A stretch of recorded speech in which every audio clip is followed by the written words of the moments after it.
We are witnessing the rise of nationalism, protectionism, the pursuit of narrow interests, and the decline of common cause. As the world grapples with a myriad of challenges, South Africa will for the first time host a G20 Foreign Affairs Ministers meeting on Thursday and Friday this week.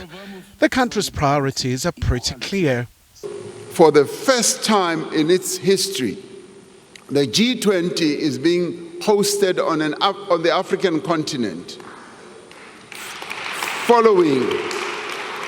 And this is particularly important following the admission of the African Union as a member of the G20. First, the G20 must lead on delivering financial justice. As you know well, financing is fundamental, from inclusive economic growth to supporting industrialization and food security or addressing inequalities. The Pact for the Future includes commitments that provide a roadmap to reform global financial institutions. These institutions must represent today's economy, not the world of decades past. And developing countries must be represented fairly in their governance. These institutions must also protect economies, particularly vulnerable ones, from global shocks.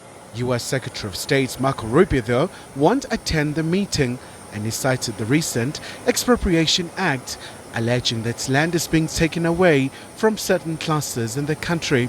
But Pretoria has denied such assertions. I think what the Trump administration are doing is to throw South Africa's presidency of the G20 into a tailspin by precipitating a crisis that actually seems to be aimed at making sure that South Africa doesn't hold a successful G20 leadership role. Because I think very soon they will not just demand that what they can control as politicians affects South Africa's hosting of the G20, but it may be that they also may want to get American companies and American investors to boycott this conference.